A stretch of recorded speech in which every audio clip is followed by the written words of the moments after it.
Hello everyone, welcome to Energy First Golf. In this video today we're going to talk about lagging a little bit more and how do you work on it, and I'm going to show you a simple drill to work on lagging. Hello everyone, thank you for watching this video. We now have a personal swing analysis and also we offer personal instructional video.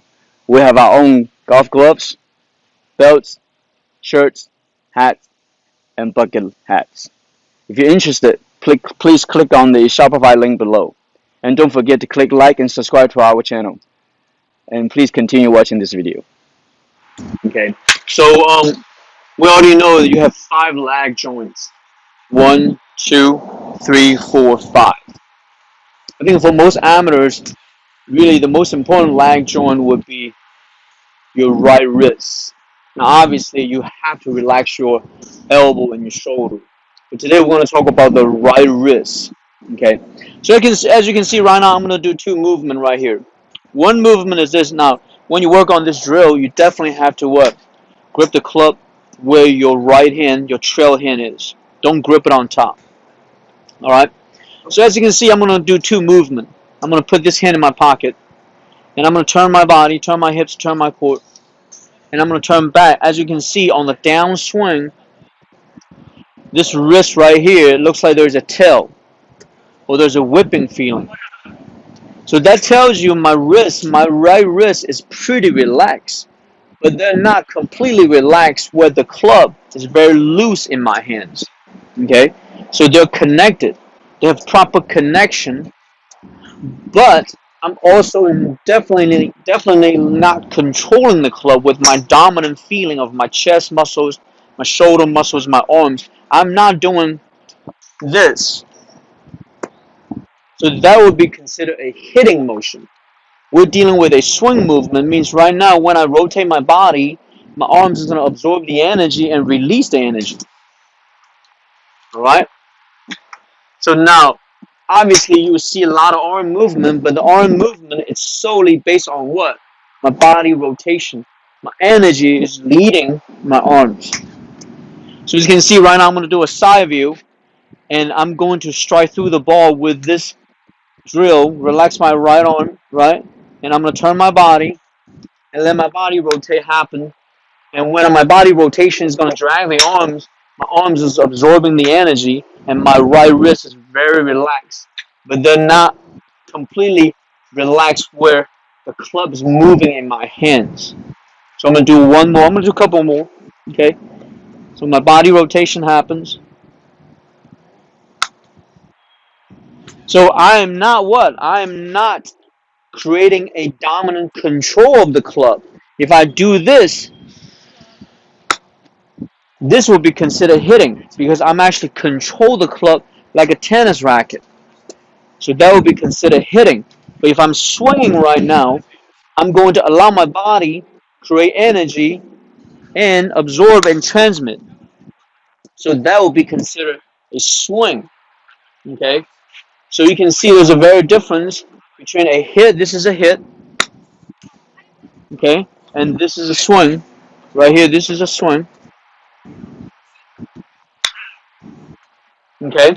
So now I'm going to give you the side view, and I'm going to show you the different type of release we're dealing with. We already know that there is a rip release, and there's a block release, and there's a cut release. So in other words, right now, I'm still going to absorb the energy from my body, and I'm going to do a rib release. There's my rib. Okay? We'll do it one more time. Now, understanding right now, the muscles in my arms, they're not creating, also my chest and my back, they're not creating a dominant force of a contact. They're just absorbing, just like when you're shooting a basketball, when you have a jump shot, you jump up and then release the ball. You don't jump up and throw the ball. So that would be considered a hit. So that's the reason why what makes golf challenging is that you can always hit the ball. You can always try to make contact with the ball. Then you're hitting. But the problem with that is that if you do that, that's a two-dimensional movement. It won't work really well when you're in a three-dimensional world, which is golf. So I'm going to do that one more time with a proper release with a You will release, creating motion with the body, as you can see, right? So that's a golf swing. And the truth is, if I try to hit the ball like this, it's kind of hard because what happened is, you can see, I actually hit the ground first. That was a hit. All right. So now I'm gonna do a block release. The same idea. My right side is gonna be very relaxed. You can see my right arm is pretty relaxed right here. And obviously, when I have my club, it's gonna connect it to it. So right now, I'm gonna do a block release. That's a block release. Okay. So I'm gonna do one more, a block release. Okay. Now I'm gonna do a cut release. Cut release. I'm definitely gonna go inside a little bit. The path is gonna go in a little bit, but I'm still not hitting it. I don't have a power of a hit. I'm only using the muscles in my chest and my arms to control a release. Means I'm varying the pressure of my muscles. Okay, I'm gonna do one more with a cut release. So it wasn't funny. You notice that if I do a cut release, it's very easy to thin the ball. So now you guys know, if you use a lot of your right arm, you either within the ball or you have the face open. So I'm going to do one more cut release. Look at that. I actually have to force my body to turn through to create more of a cut spin. Okay, I'm going to do one more time, cut release. Oh, that's not good. Because that time my arm's getting a little bit involved in the contact. So I'm going to do one more. I'm going to focus on really relax my right arm, the wrist. There you go. Okay, so that was a cut release. So I know you guys, when you watch this video, you say, man, how do I work on this? The idea is that don't worry about distance. When you're working on this right now, is really try to work on understanding how relaxed your wrist needs to be, but you got to absorb the energy from the body.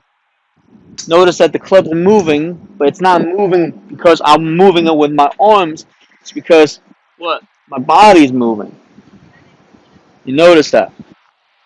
My body rotation is moving the clubs. The wrist is just pretty relaxed. So we can do this. Matter of fact, you can close your eyes and do it. My eyes are closed right now. Okay? Just try to feel that feeling, and you can feel the energy get through the ball. Feel the energy get through the ball. My eyes are closed on those balls. I'm going to do one more with my eyes closed. Matter of fact, I'm going to do one more looking at the camera and feel the movement. Okay? So you can see, all I'm trying to do is find that feeling where I know I'm not going to miss the ball. Okay, that was not good. Okay, I'm going to do one more. I'm looking at the camera. Oh, I shanked that one. I'm going to do one more. Okay. That wasn't bad. There you go. But that's how you train, because we talked about how your hand-eye coordination doesn't help you, because once you have hand-eye coordination, you're going to do what? You're always going to try to make contact. See, you try to make contact. Now, obviously, a lot of people say, well, what's wrong with that? That looks pretty good. But when you have two hands on it, that's not gonna work, because when you have this hand, when you hit the ball like this becomes your center. But then you're using the wrong energy. All right, so make sure you understand why there's a difference when you are just using your right arm. Basically, you do this. You say, well, that looks pretty good. What's wrong with that? Well, you're just playing tennis. You're not playing golf. Golf is 3D. All right. So if you guys have any questions, leave a comment, click like, and subscribe to our channel by clicking on this button right here. And we'll have 2 recommended videos for you guys to watch. And I will see you next time.